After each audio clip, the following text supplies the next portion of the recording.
early hours of 26 February, multiple Indian formations closed in at different sectors. The PAF's response was immediate. I am painting 4 high-speed aircraft near international border in Fazilka sector. That activity is also developing in south as well. Hot scramble for Fazilka sector. Copy, sir. Hot scramble, hot scramble, hot scramble.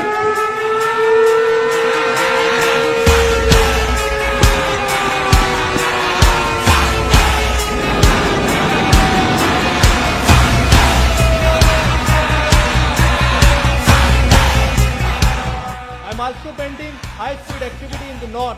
Divert cap or line of control. With PAF fighters closing in, 6 Indian Mirages turned back. Once they met with Pakistani CAPS patrol, they could not have the courage to actually carry out what they thought they were actually going to carry out. While formation of 6 Mirage 2000s released their glide bombs near line of control, committing airspace violation of around 2 to 3 kilometers as they turned back. Pakistan's airspace. Meeting an immediate response from the Pakistani Air Force, Indian jets released their payload inside Pakistani territory and retreated. The same morning, Pakistan's Prime Minister called a national security meeting to assess the damage. Prime Minister Khan was left with no other option but to give the green signal to his Joint Military Command to respond to India's uncalled aggression. The very next day, at about 0900 hours, loaded with deadly array of state-of-the-art weaponry, a strike package comprising of total 18 Pakistani Air Force planes rolled down the runway for a top-secret mission. The senior who briefed us, the opening sentence was, "Gentlemen, you are the luckiest guys." The strike package comprised of Mirages for ground strike, along with Pakistan's indigenously built JF-17 Thunders, with the top cover of AWACS and electronic warfare aircraft, as well as fighter suite. In just under 32 hours, a mission was underway that would demonstrate Pakistan's will and resolve, with clear message that violating airspace of nuclear-armed country is an act of war.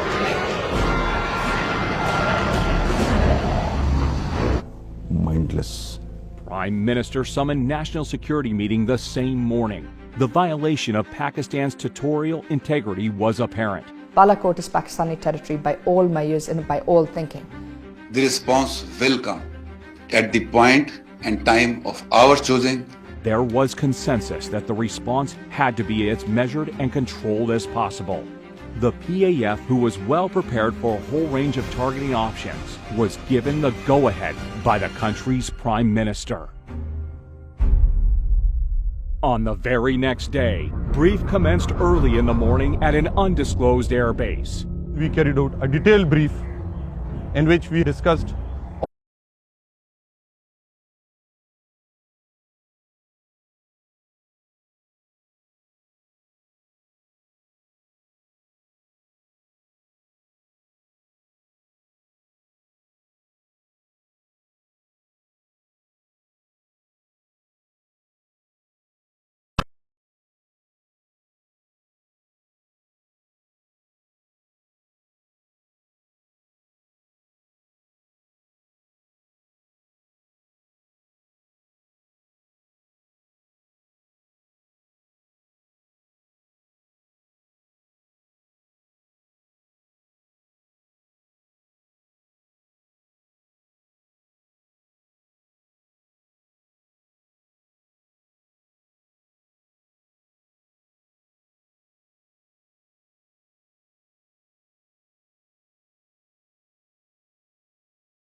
At first, we approached on the morning, 9 o'clock of 27th February.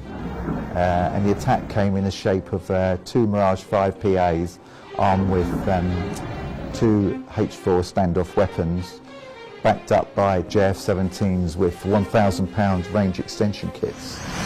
2 Mirages, along with JF-17s, headed towards their respective pre-designated targets in Indian-occupied Kashmir. Pakistan should be on notice कि all options are on the table.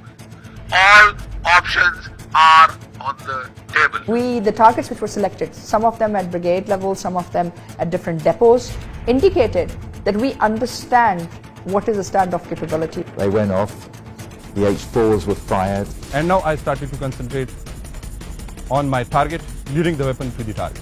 And you can see the target designated box shift away from the intended target because now the pilot wants the bomb to hit about 1,000 yards away. The H-4 bombs were steered away from legitimate targets with great accuracy. Time was very limited. I had only 15 to 20 seconds to carry out all this task. On that, I immediately unlocked the weapon and took it towards the right side to unpopulated area, and the weapon impacted the point which I have selected. The H4 bomb is about 2,600 pounds in weight. So the TNT, the explosive, is immense. The plans were that the H4s would not kill anyone, and they didn't. They went off target deliberately, as did the weapons from the JF-17s. The aim was not to go for a collateral damage, so we engaged that target slightly offset to show them that we can engage any target at our own time of choosing and at our own will. We engaged simultaneously 6 targets without crossing. We deliberately dropped them away from the actual targets to give them a message that we don't want to escalate the tensions, but if you challenge the sovereignty of Pakistan, we are going to hit you and hit you really hard, right onto the exact targets. Strike was not just a strike. It meant that you had so much confidence in your offensive team that you knew that they will hit the targets, carry the precision, send the message across, will overwhelm Indian defenses, overwhelm Indian radar capability, and at the same time be prepared for a counter response from India. PAF's ground strike had, meanwhile, rung alarms on the Indian air defense radars, and patrolling Indian fighters were directed to intercept them. My job was to protect and provide coverage to the striker aircraft, whose job was to go and deliver the weapon in the enemy territory. Formation from PAF's fighter sweep was vectored towards 2 approaching IAF fighters. There were actually 2 Su-30s in this sector, and as we say in our profession, they were grinding 1+1 at certain altitude. Working at the rear of the PAF strike package were PAF's early warning and electronic warfare aircraft. You've got to understand that the communications between all the Indian Air Force aircraft would have been jammed. It must have been pretty difficult out there, up in the air, not knowing what was going on. There was confusion all around in the enemy's flanks. They were running here and there, they were hiding behind each other's tail. Picture copy, target all, confirm, clear to engage. The moment one of them, in state of confusion, came into a situation where he could have been a threat to the strikers, I engaged him. After sampling the target data and confirming valid firing parameters, squadron leader Hassan fired air-to-air missile. Camera 1, Fox 3 off the group. Su-30 is not an ordinary aircraft. It is a multi-role, almost a 5th generation platform. It is perhaps one of the best strike aircraft you can think of. Soon after the shootout, all hell broke loose in the Indian camp. This guy who's number 1 was actually shot by myself. He just turned back and ran away like anything. There was also 2 Mirage 2000s, which the pilots claimed there was some issues with the radars, allegedly. They then pulled out. They had everything that they had that particular day because they were expecting Pakistan Air Force to respond. After having bombed a part of our piece of our geography, they knew what the Pakistan Air Force was going to do to them in the next couple of days. An IAF Mi-17 helicopter was scrambled for a search and rescue mission of downed Su-30 MKI. But in the chaos, it was taken for a hostile unmanned aerial vehicle by the Indian Air Defense Unit at Srinagar, who fired a surface-to-air missile at it, leading to a case of horrific fratricide. No command and control, no ability to discern what was the real target. It was not the target, but a battery commander sitting there was probably looking for solutions and didn't have those solutions. The helicopter crashed near Budgam in the Indian-occupied Kashmir, killing 6 aircrew. And you have to ask yourself, why would an Mi-17 be flying in the area? It appears to me and to many other commentators that that aircraft was there on a combat search and rescue mission to pick up the downed Su-30 pilot. Pakistan! Pakistan! Pakistan! In the ongoing practice, the patrolling Indian formations dispersed. 5 MiG-21 Bisons of number 51 Squadron were scrambled successively from Srinagar. One of these Bisons was flown by a senior Indian pilot, Wing Commander Abhinandan, who soon after takeoff was deprived of situational awareness by the PAF's EW aircraft in the air. The jamming aircraft, which did a superb job, absolutely superb job jamming the communications of the Indian Air Force. Primarily, he couldn't hear the instructions from the ground controller at all. As soon as we picked up some of their jets crossing the LOC, we executed as per our plan. Target aggressor 1. Declared group about to cross LOC. On.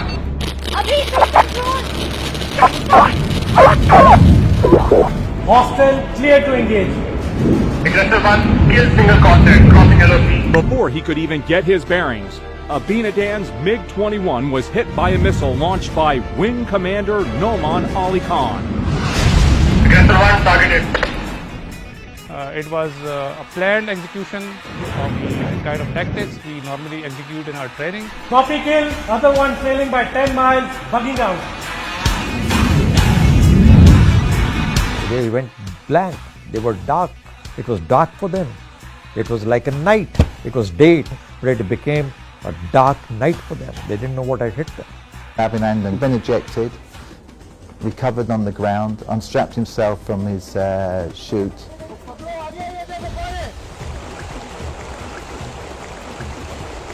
And some Burgess came across Melbourne. Ultimately, the Pakistani army came along and took him away. An airstrike on Pakistan-controlled Kashmir.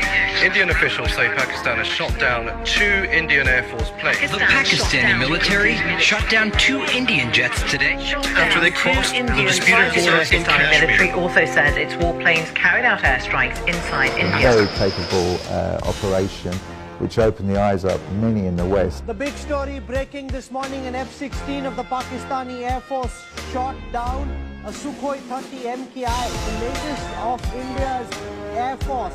Found on the news that the Pakistan Air Force shot down a MiG-21 Bison and an Su-30 MKI. So I remember being absolutely gobsmacked. Though my ground crew, of course, not knowing what mission I was on and what has happened in the air, there was inquisitiveness in his eyes, which I could spot. He saw one missile missing of mine, but out of the professionalism, he never asked me. And out of the professionalism, I wasn't very excited to tell everybody that this is what has happened. All we did was land our aircraft, sign those jets back, come back to the debrief and prepare for the next day. Prime Minister Imran Khan announced his decision to repatriate Wing Commander Abhinandan to India as a gesture of peace to de-escalate the tension between the two neighbors. As a peace gesture, हम उनको उसको कल रिहा करने लगे हैं हिंदुस्तान को वापस. It was an excellent gesture, very good. And how on earth could the Pakistani Air Force of bloody Indian Air Forces know so well? And it's all down to the fantastic training. The briefing, to going to the aircraft, starting it up, going in the air, it was so professional. And of course, I owe it back to the institution, to the training that we have been provided with. I've been to Pakistan Air Force many times, and I have to say the training is constant. I think 26th and 27th of February very clearly indicated that Pakistan is capable of not only handling an offensive operation inside Pakistani territory with Pakistani defensive measures, but is also capable of carrying out a counter-offensive at will, at discretion, and in broad. And if they will cross Pakistani territory, it will be taken as an act of war, and Pakistan will respond back. Modern combat is like an orchestra. Every piece must play its part at the right time. And when that happens, you get a symphony. So you got to make this symphony function and work together to produce the most beautiful music that you can see. 27th February was that day when an excellent, beautiful music was played by the Pakistan Air Force for the people of Pakistan.